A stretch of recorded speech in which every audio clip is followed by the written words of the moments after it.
Bonjour les amis internautes, j'espère que vous allez bien, que vous allez passer un bon moment avec nous pendant ce partage et que ce message vous fera du bien. Alors aujourd'hui, je voudrais partager sur un épisode biblique qui s'est passé au temps de Nombre par rapport à un roi de Moab, Balak, qui commence à avoir peur des avancées de l'armée avec Moïse qui la dirige. Ils viennent de battre les Amoréens et il a décidé que, en tous les cas, ça ne se passerait pas dans son pays. Et il fait appel à quelqu'un de particulier, à un prophète païen, Balaam, qui est réputé comme étant un devin, qui sait maudire et qui sait bénir. Il fait les deux. Et il dit à Balaam, si tu maudis ce peuple, compte sur moi pour t'enrichir. Et Balaam, qui lui, bien évidemment, n'attend que cela, dit oui, bien sûr, je vais le faire. Vous lirez Nombre, je ne vais pas tout lire, mais vous connaissez en partie l'épisode de l'ânesse, où l'ânesse, elle, a une révélation divine, alors que Balaam, pas du tout. Voilà, je ne vais pas rentrer dans cette dimension-là, mais je vais vous lire un texte qu'on trouve dans le livre des Nombres, au chapitre 23, et je vais vous lire les versets 19 et 20. Dieu n'est pas un homme pour mentir, ni fils d'un homme pour se repentir. Ce qu'il a dit, ne le fera-t-il pas? Ce qu'il a déclaré, ne l'exécutera-t-il pas? Voici, j'ai reçu l'ordre de bénir, il a béni, et je ne le révoquerai point.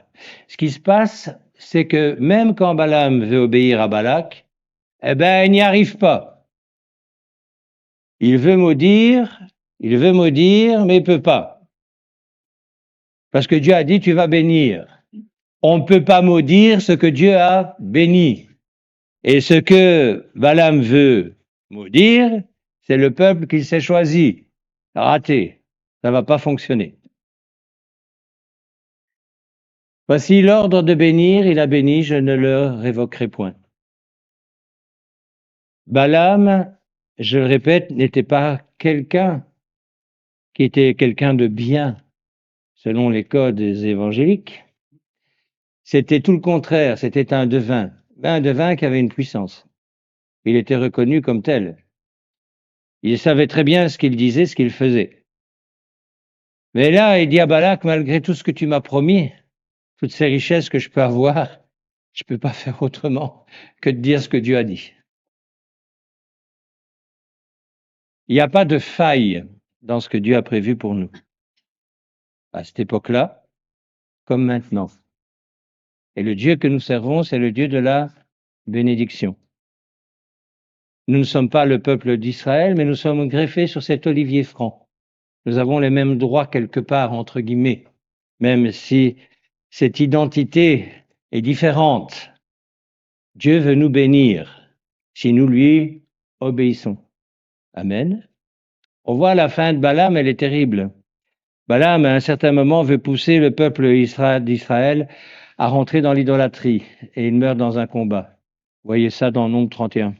Vous me trompez peut-être, mais je pense que c'est Nombre 31. Nous sommes des hommes et des femmes qui devons nous habituer à la parole de Dieu comme étant sûre et certaine, infaillible, immuable, il ne va pas changer d'avis. Ce qu'il a dit, il l'a dit, et cela va s'accomplir. Ce qui doit nous réjouir, parce que les plans qu'il a pour nous, ce sont des bons plans, ce ne sont pas des mauvais plans. Amen. On voit cet homme, Balaam, qui est le contraire de ce qu'un jour, il n'y a pas si longtemps que ça, d'ailleurs, Kader nous rappelait de ce qu'est un mensch. Vous vous souvenez, j'avais enseigné ça aussi il y a déjà pas mal de temps. Cette personne particulière, un mensch, c'est quelqu'un qui est, c'est du yiddish, qui est particulier dans sa manière d'être. C'est quelqu'un de moral. Il est digne de confiance. C'est un homme selon Dieu. Mais ce que je voulais souligner ici, c'est que même cet homme Balaam, qui est tout le contraire d'un mensch, il a quand même fait ce que Dieu lui a dit de faire. Amen. Sachez-le, les plans du Seigneur vont se réaliser. Je regardais encore les actualités comme vous, certainement. On s'y retrouve plus. On ne s'y retrouve plus. Et quand tu passes de l'Ukraine au Moyen-Orient, aux crises pétrolières, en passant par l'inefficacité politique de nos pays européens, etc., etc., tu te dis, mais où est-ce que je me situe, même par rapport à les livres que, soi-disant, nous connaissons bien, Apocalypse, Daniel et consorts, on ne sait même plus où on se situe. C'était plus facile en 40-45. Là, il y avait un conflit avec. Mais non, ici, ça tire dans tous les coins. On sait même pas, on sait plus. L'un d'entre vous me posait une question. Qu'est-ce que tu penses de cette guerre? Je ne pense rien du tout. Je sais qu'on est à la fin des temps. Je vois de plus en plus le retour de Jésus-Christ arriver, mais la réponse, ne me la demandez pas. D'ailleurs, même Jésus à l'époque avait dit à ses disciples, même moi, je ne sais pas vous répondre quand ces choses arriveront vraiment, seul Dieu le sait. Et je crois que c'est toujours d'actualité pour nous. Maintenant, Jésus, lui, ça c'est sûr, mais nous, on ne sait pas. Amen. Ce que je sais, c'est que Dieu a des souhaits de bonheur et non de malheur pour nous. Et même ceux qui vont nous faire du mal, veulent nous faire du mal, vont être obligés de plier le genou comme Balaam l'a fait. Et vous savez, en relisant ces textes-là, je me dis quand même, Balaam, il a perdu gros. Hein. Parce que le roi de Moab, Balak, pouvait vraiment enrichir comme jamais Balaam ne l'avait été. Mais il était obligé de dire ce que Dieu voulait qu'il dise. Amen. Moi, ça me fait plaisir d'entendre cela, parce que ce Dieu-là est toujours le même qu'à ce moment-là, et ses promesses sont véritables pour chacun d'entre nous.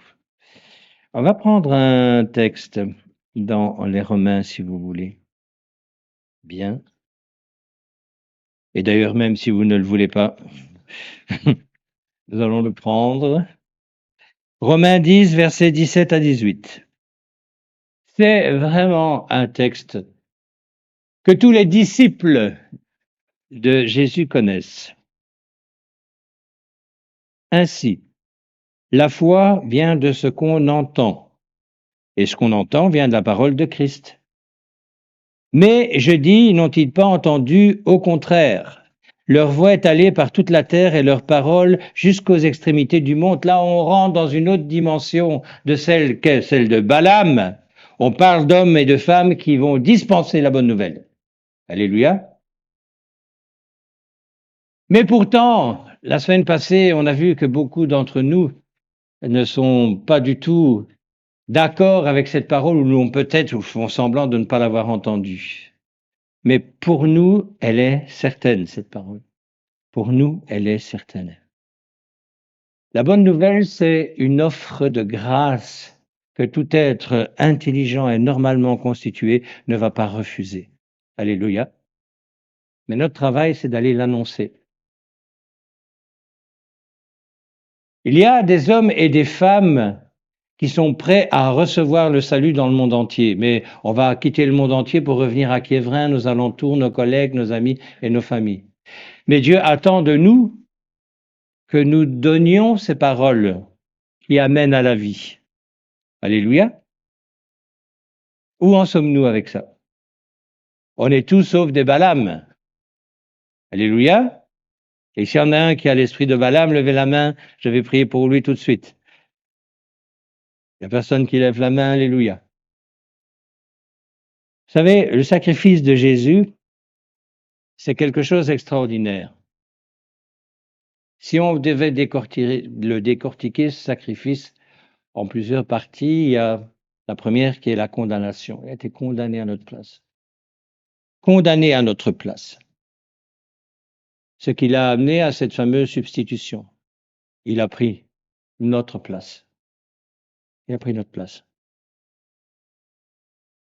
Prendre la place de quelqu'un dans un cadre comme celui d'un sacrifice comme celui qui a été celui de Jésus-Christ, c'est extraordinaire quand même.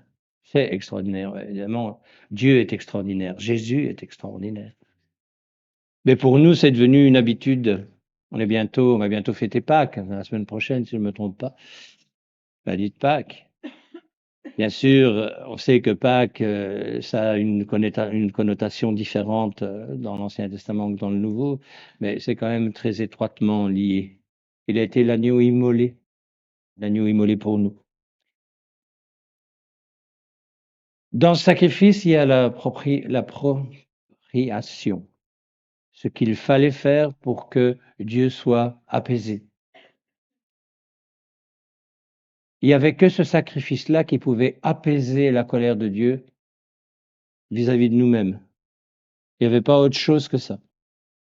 Pour ça qu'il est l'agneau immolé qui sauve parfaitement les hommes et les femmes pécheurs que nous sommes. À partir du moment, bien sûr, où nous savons que nous rentrons dans une repentance réelle, un changement, une conversion. Parce que croire est-il suffisant? Non, les démons croient aussi, mais ils tremblent. C'est pas pour entrer dans une dimension. Mais ce sacrifice nous a amené à quoi? La réconciliation avec le Père. C'est extraordinaire d'avoir une réconciliation avec le Père céleste. Parce que ça nous permet de vivre d'une manière différente, ça nous permet de vivre dans une tranquillité, alors que nous ne devrions pas l'être, puisque nous sommes des hommes et des femmes résolument intelligents et que nous voyons ce qui se passe à l'extérieur. Amen. Normalement, on ne devrait pas être serein. Normalement, on devrait être inquiet.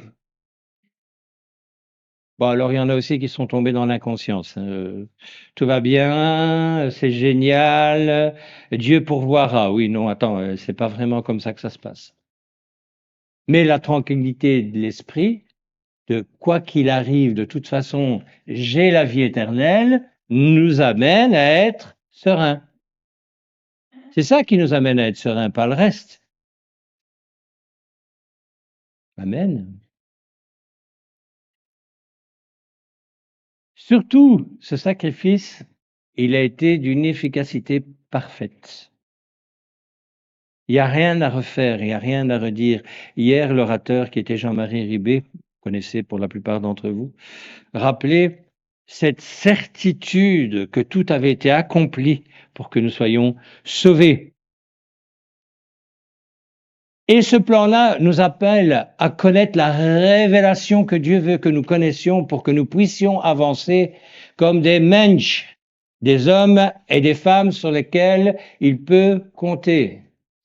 Parce qu'il compte sur nous. Et il rappelait que c'était, encore une fois hier, un cadeau de travailler pour Dieu. C'est pas une charge de travailler pour Dieu, c'est un cadeau. Il se sert de notre petitesse avec la grandeur qu'il a. C'est extraordinaire. Mais souvent, on ne se rend pas compte de cela. Et pourtant, c'est une réalité. On va aller voir un autre texte. On va retourner dans l'Ancien Testament. Allez voir mon ami Jérémie. Jérémie chapitre 1, versets 11 à 12. La parole de l'Éternel me fut adressée en ces mots. Que vois-tu, Jérémie? Je répondis, je vois une branche d'amandier. Aïe, aïe, aïe, aïe, la branche d'amandier, ça c'est jamais bon. Imminence d'un jugement. Et l'Éternel me dit, tu as bien vu, car je veille sur ma parole pour l'exécuter. Je veille sur ma parole pour l'exécuter. Quand on lit la parole de Dieu, quand on dit la parole de Dieu, d'ailleurs ça fait partie du titre du message, sachez-le, elle est certaine. Ça va s'accomplir d'une manière ou d'une autre. Pas chercher midi à 14 heures, ça va arriver. Bon, alors c'est vrai que pour lui, un jour et 1000 ans, c'est pareil, pas pour nous, mais ce qu'il a dit, ça va arriver. Jérémie est un homme que Dieu s'est choisi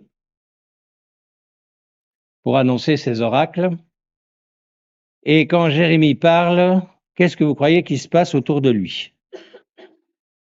Est-ce que c'est dans ce que nous voyons à l'heure actuelle? Les gens se lèvent, l'acclament. Ouais, vous voyez un petit peu ce que je veux dire. Ils sont pas contents. Pourquoi est-ce qu'ils sont pas contents? Eh oui, parce qu'il leur dit, des choses qu'ils ne veulent pas entendre. Ça ne changera pas. Cette parole, elle est certaine. Et ça va s'accomplir.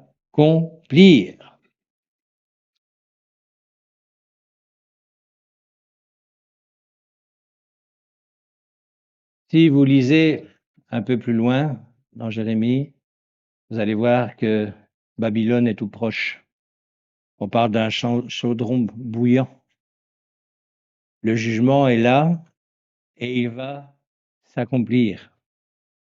Ben, dans ces temps-là, voilà, ces temps-là, c'est quelque chose d'important pour nous. C'est la construction de ce que nous vivons maintenant.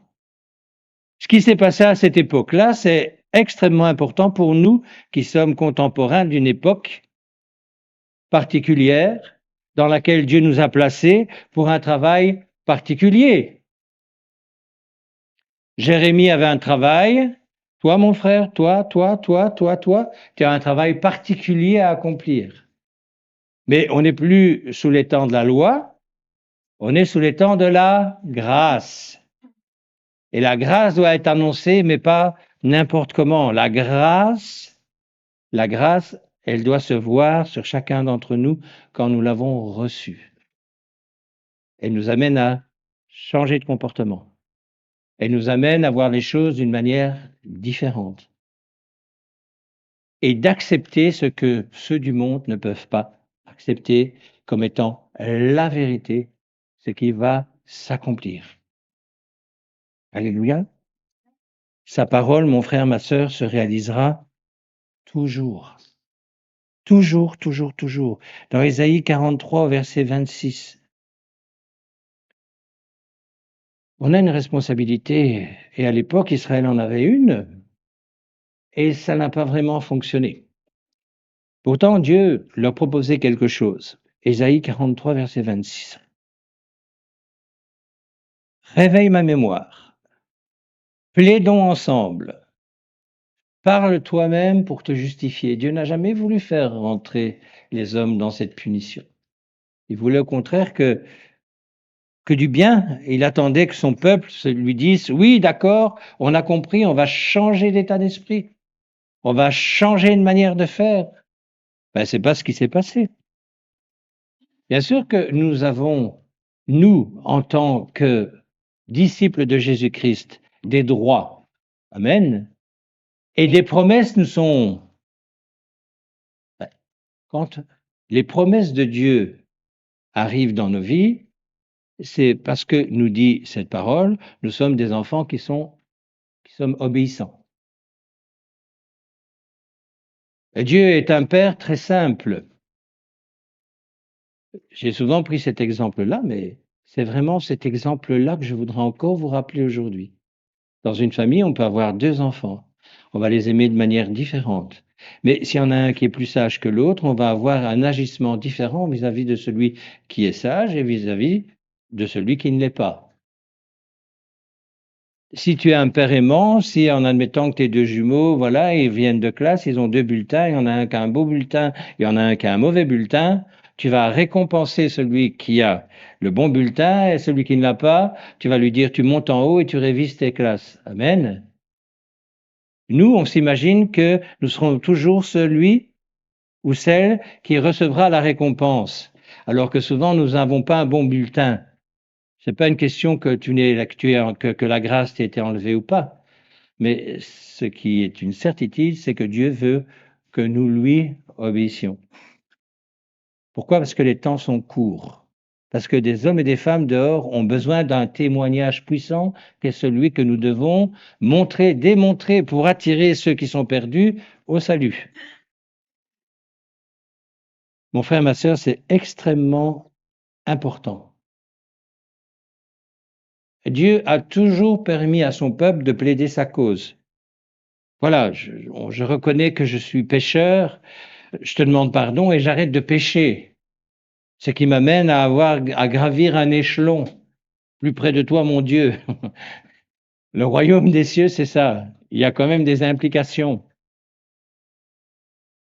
Tu fais pas ce que tu veux, tu dis pas ce que tu veux, tu crois pas ce que tu veux. Dieu te donne une direction, te donne un but, te donne une vision. Et il veut que tu fasses ce qu'il te demande avec ce que tu as reçu. Il nous est dit clairement qu'il ne nous demande pas de faire des choses au-delà de ce que la foi qu'est la nôtre peut produire. On a chacun un travail particulier, mais ce travail particulier, il veut que nous l'accomplissions. C'est pour ça que nous sommes un corps, que nous sommes une assemblée. C'est ça qu'il veut que nous soyons. J'ai besoin de mon petit doigt. Souvent, je me suis demandé à quoi ça sert le petit doigt. Non, mais c'est vrai. À quoi ça sert? Les autres doigts, c'est plus facile à comprendre. À quoi ça sert? Ça finit le travail des 4 autres. Si tu prends un manche de pelle, tu vas voir, la force, elle vient de cette tenaille-là. Voilà, clac. Mais le petit doigt, c'est celui qui empêche de bouger, à la limite. Il coince. Tout sert dans un corps. Dans une église, dans une assemblée, tout le monde doit servir d'une manière ou d'une autre. Il n'y a pas ceux qui travaillent et ceux qui écoutent, ceux qui parlent et ceux qui se laissent vivre. Amen. Très important. C'est très, très important de comprendre ça. Ésaïe 55, versets 10 à 11. La parole de Dieu. Comme la pluie et la neige descendent des cieux et n'y retournent pas, sans avoir arrosé, fécondé la terre et fait germer les plantes, sans avoir donné de la semence au semeur et du pain à celui qui mange. Ainsi en est-il de ma parole qui sort de ma bouche. Elle ne retourne point à moi sans effet, sans avoir exécuté ma volonté et accompli mes desseins. Frères et sœurs, c'est une réalité. C'est pour ça qu'on ne peut pas être en combat vis-à-vis de la parole de Dieu. C'est pour ça qu'on doit être en accord avec elle. C'est pour ça qu'on doit faire attention à ce que nous lisons, à comprendre ce que nous lisons et à mettre en application ce que nous disons, avec l'aide du Saint-Esprit. La chair va constamment vouloir aller à l'encontre de la parole. Pourquoi? Parce que la parole, elle est pas comme la chair. La chair, elle a été touchée par le péché, elle a été salie par le péché, et elle va constamment essayer de prendre le dessus. La chair, elle est inimitié à l'esprit. La chair et l'esprit peuvent pas être copains. Quand l'esprit demande quelque chose à la chair, jamais la chair est d'accord. Un petit exemple, les frères. Tu as bu 2 verres de vin, il y a un troisième qui se présente. La chair dit allez, allez, allez, allez, on va prendre le troisième. Et l'esprit dit non, non, non, non, non, non, t'as déjà assez bu. Pourtant, t'es pas sous. Mais, non, non, c'est pas de la vodka, c'est de l'eau. Mon frère, ma sœur, la chair est inimitié à l'esprit. Mais sache-le, la parole de Dieu ne retourne pas à lui sans avoir produit son effet. Il a dit, la chose se fera. Alors autant être copain avec, dire ok Seigneur, on va faire ce que tu nous demandes, parce que derrière il y a la bénédiction, même si tu ne comprends pas toujours de quoi il s'agit et ce qu'il te demande. Ésaïe 55, verset 6-8. Ésaïe 55, verset 6 à 8. Cherchez l'Éternel pendant qu'il se trouve. Invoquez-le tandis qu'il est prêt. Que le méchant abandonne sa voie. C'est quoi un méchant? C'est qui un méchant? C'est celui qui tue son voisin? Pas nécessairement. C'est celui qui n'obéit pas à la parole de Dieu. Que le méchant abandonne sa voie et l'homme d'iniquité ses pensées, l'iniquité de péché, bien sûr. Qu'il retourne à l'Éternel qui aura pitié de lui. À notre Dieu qui ne se lasse pas de pardonner. Car mes pensées ne sont pas vos pensées et vos voix ne sont pas mes voix, dit l'Éternel. Et alors pourquoi on doit être des hommes et des femmes assidus à la lecture de la parole, comprendre ce qu'elle nous demande? Tout simplement parce que les voix du Seigneur, ce ne sont pas les nôtres. Moi, mes voix à moi, c'est de faire plaisir à ma chair, pas au Seigneur, naturellement. Ce matin, moi, j'étais fatigué, on est rentré tard, on a mangé tard, et encore, et là, il y a 1 heure en moins à faire dodo. Tu te dis, oh là là là là là là là là. Tu te regardes dans la glace, tu as une tête de déterré. Comment vais-je arranger cela? C'est impossible, à part de la chirurgie esthétique, mais je ne le ferai pas. Ah, moi, quand je pense à Jésus et quand je lis ces textes-là, je dis, mais Seigneur, merci pour ce que tu as fait pour moi. Merci pour ce que tu as fait pour moi. Alléluia. Ah, la chance que nous avons, frères et sœurs, elle est énorme. Énorme, énorme, énorme. Qu'est-ce que je plains? Les hommes de ces temps-là. Oh, il y avait des possibilités de salut. Dieu n'a pas changé. Il est immuable. Il est comme il a toujours été. Mais la chance que nous avons à l'heure actuelle, la chance. 2 Corinthiens 4, versets 16 à 18. Vivons des temps difficiles, j'en ai parlé tout à l'heure. Mais il y a une parole qui doit nous réconforter, et c'est certainement celle de 2 Corinthiens. Donc 2 Corinthiens 4, 16 à 18. C'est pourquoi nous ne perdons pas courage. Et même si notre homme extérieur se détruit, notre homme intérieur se renouvelle de jour en jour. Car nos légères afflictions du moment présent produisent pour nous, au-delà de toute mesure, un poids éternel de gloire, parce que nous regardons non point aux choses visibles, mais à celles qui sont invisibles. Car les choses visibles sont passagères, mais les invisibles, elles sont éternelles. Alléluia. On sait que le corps est soumis à une détérioration progressive qui nous amènera à la mort. C'est comme ça. Et plus on vieillit, plus on s'en rend compte. N'est-ce pas, cher ami? C'est normal. Quand on est jeune, on ne pense pas à ces choses-là. Mais quand je réfléchis bien, moi, j'étais jeune il n'y a pas si longtemps que ça. Vraiment, il n'y a pas longtemps. On voit pas la vie passer. On voit pas la vie passer. Quand tu as 20 ans, quand on te parle de tes 60 ans, 60 ans, mais c'est dans une éternité, 60 ans. J'ai un souvenir très précis. Pour mes 20 ans, mes parents m'ont payé un restaurant un peu particulier. Et justement, mon père me parlait de 60 ans et je lui enfin, j'étais poli, donc c'était dans mes pensées. Je dis, mais qu'est-ce que tu viens m'ennuyer avec un truc qui n'arrivera peut-être jamais? Et, quelque part, j'avais raison. Avec la vie que je menais,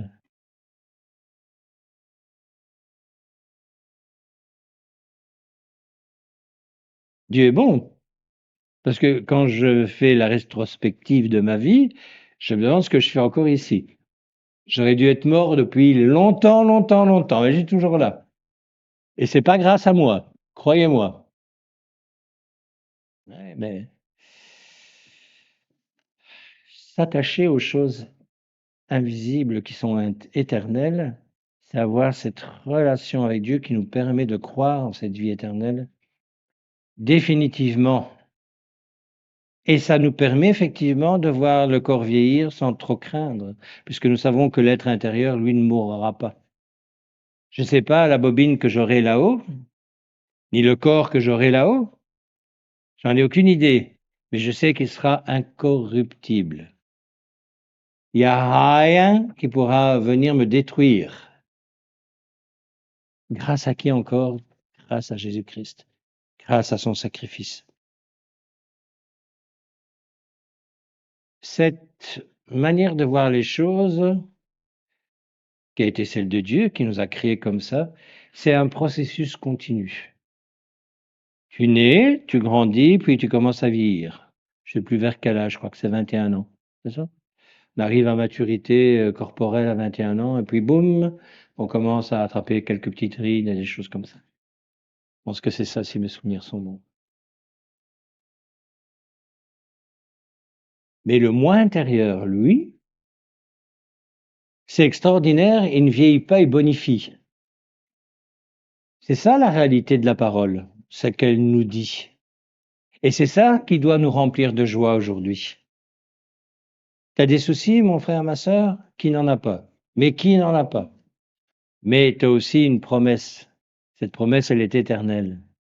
C'est celle de vivre quelque chose qui est notre espérance. Et si cette espérance, elle est vivante en nous, elle nous permet de traverser des années, année après année, en étant des hommes et des femmes qui sommes des vainqueurs. Alléluia. Grâce à qui encore? En Jésus-Christ. Ça va? Tout le monde reste avec moi? Alors, je vais encore vous lire un psaume.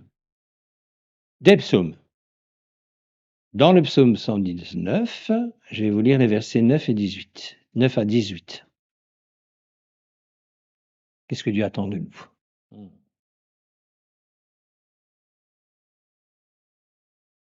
Heureux ceux qui sont intègres dans leur voie, qui marchent selon la loi de l'Éternel.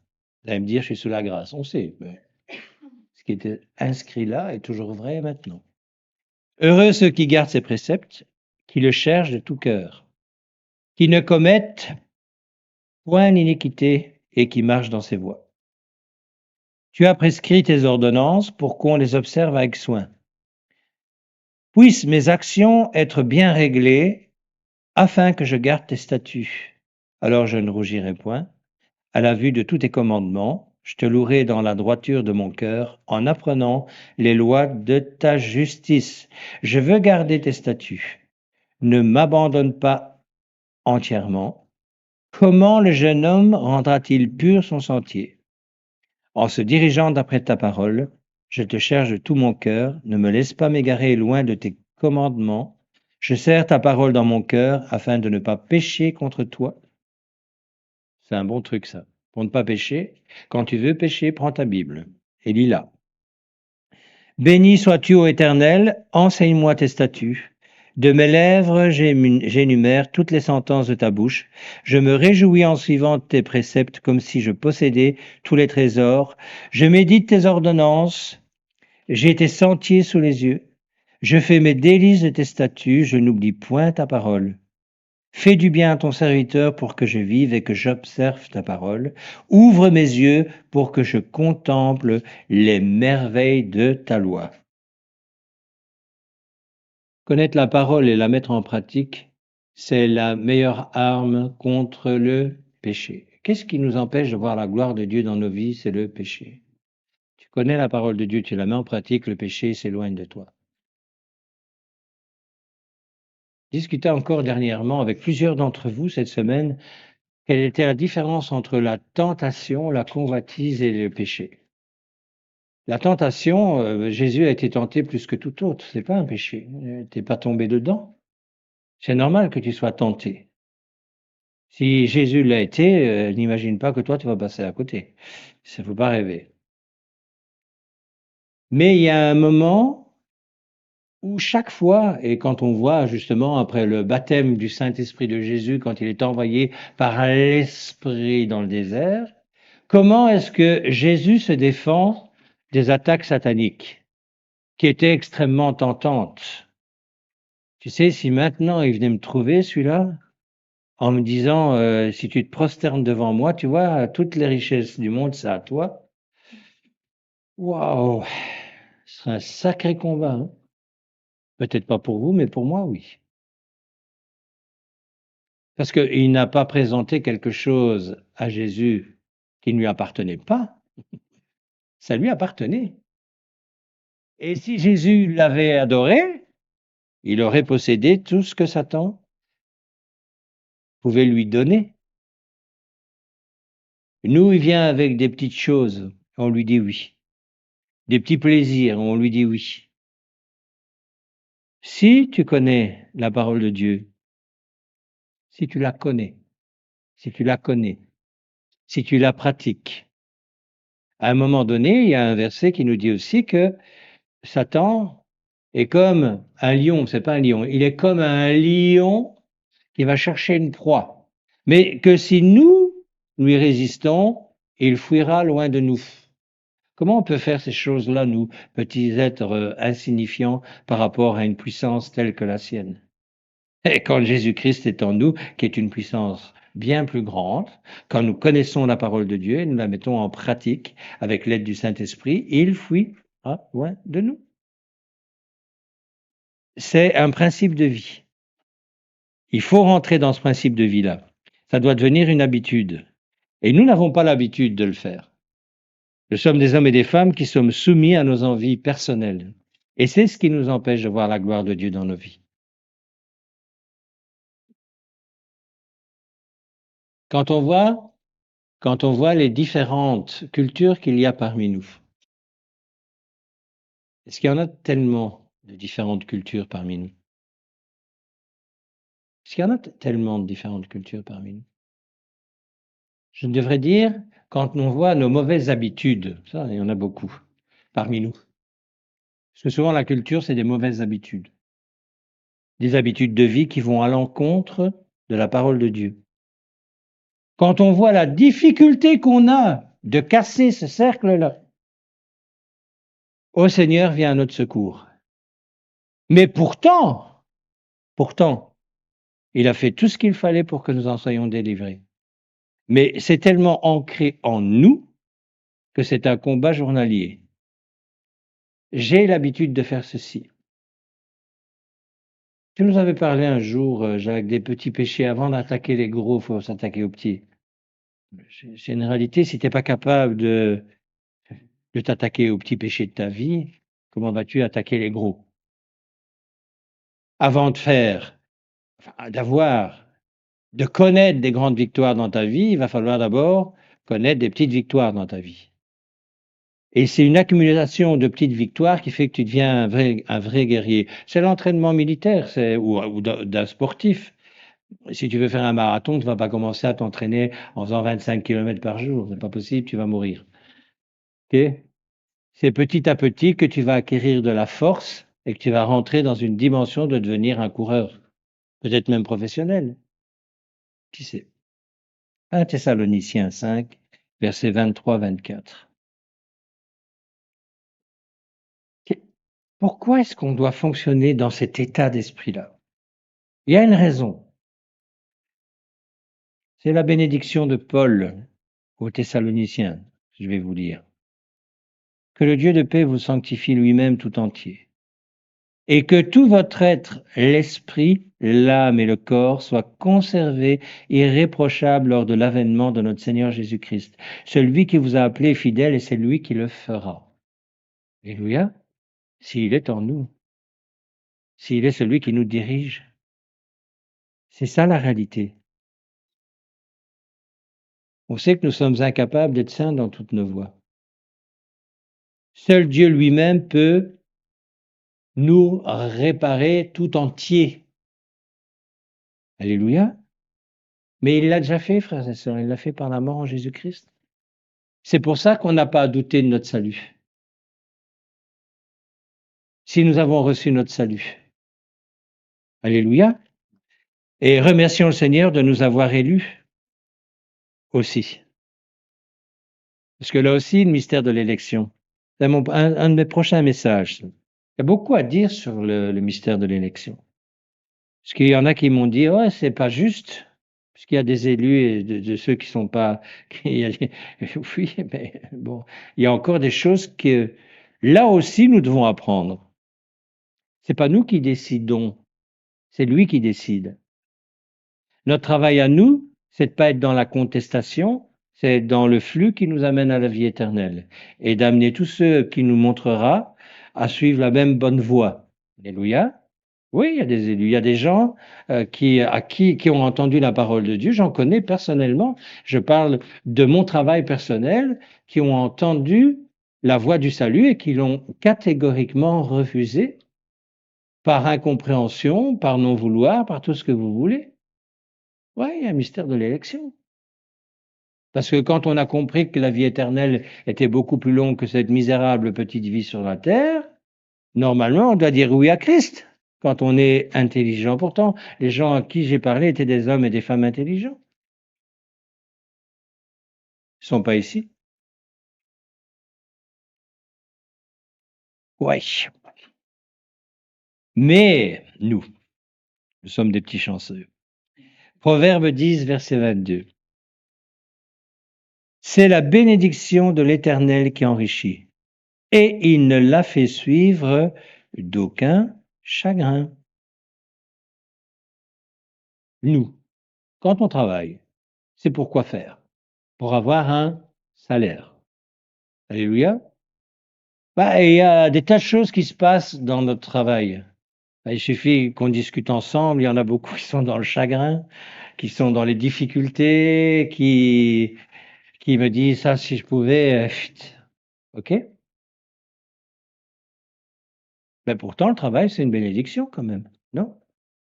Parce que si tu n'avais pas de travail, mon frère, ma sœur, tu gagnerais pas ta vie, tu mangerais pas, tu aurais pas de voiture, tu aurais pas de maison, tu aurais pas de vêtements, tu aurais pas tout ce que tu as là, à l'heure actuelle. Mais on sait que le travail peut être une source de soucis, surtout à l'heure actuelle. On t'engage le lundi et le vendredi, tu es viré, pour une raison quelconque, souvent parce que la boîte ferme ou on sait toutes ces choses-là. Mais la parole de Dieu, elle est certaine. Il nous a fait des promesses et il nous a fait des promesses de bénédiction dans tous les domaines de nos vies. Il y a des choses qu'on ne comprend pas. On peut passer par la vallée de l'ombre de la mort. On peut passer par des tas de choses qui ne nous plaisent pas, mais c'est toujours fait pour nous édifier, pour nous rendre meilleurs, pour nous préparer à la vie éternelle. Quand nous comprenons ça, on vit les choses d'une manière différente et on les accepte plus facilement.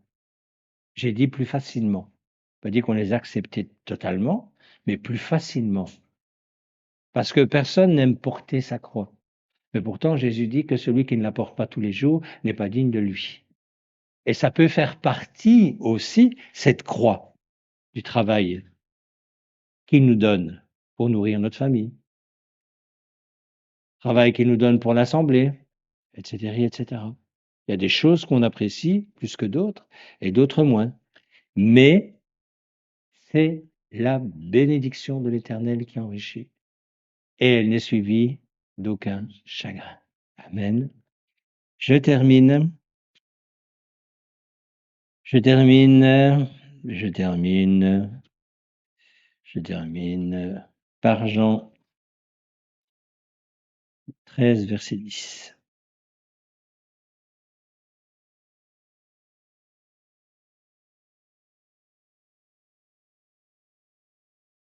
Comment est-ce qu'on fait pour revenir à Dieu quand on a oublié ce que sa parole nous dit ou parce qu'on a passé des moments en dehors de sa présence?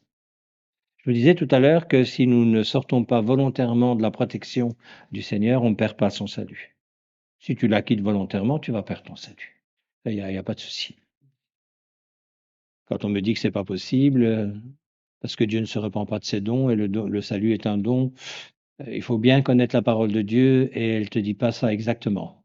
Mais on sait que nous sommes des hommes et des femmes qui péchons. Qu'est-ce qu'on doit faire? Jean 13, 10. Jésus lui dit: celui qui est baigné, c'est notre cas, n'a besoin que de se laver les pieds pour être entièrement pur. Et vous êtes purs, mais non pas tous. Notre justification par Jésus-Christ n'a pas besoin d'être recommencée. Amen. Il a fait une seule fois le sacrifice, c'est le sien, et on ne va pas recommencer une deuxième fois. Mais on sait que nous sommes des hommes et des femmes qui avons tendance à chaque fois rentrer dans cette même dimension, d'aller à l'encontre de l'esprit, puisque la chair est inimitié à l'esprit. Et donc nous péchons. C'est demander pardon. Revenir au pied de la croix. Croire qu'il nous pardonne, repardonne. De toute façon, ça fait partie du jeu. Parce que si il nous demande à nous de pardonner combien de fois? 7 fois, 77 fois. C'est un chiffre énorme, hein? OK? Ben, il va faire la même chose avec nous. Si nous avons un cœur repentant, si nous sommes corrects avec lui, et il nous pardonnera. Mais il est mort une seule fois. Amen? Il n'est pas mort 36 fois, heureusement d'ailleurs. C'est à nous en souvenir. Alors, frères et sœurs, On va terminer ce partage-là aujourd'hui sur cette parole de Jean 13, 10. J'espère que ce message vous aura fait du bien. Nous sommes dans une semaine avant la fête de la Pâque. J'espère que vous aurez ce vouloir de fêter la mort, mais surtout la résurrection de Christ, qui nous permet d'être heureux aujourd'hui. J'espère qu'en tout cas, ce partage vous aura fait du bien. Je rappelle aussi aux membres de l'eau vive que demain, nous avons notre réunion de prière à 20h et que nous aurons notre réunion d'enseignement ce mercredi à 19h30. Soyez bénis et à très bientôt.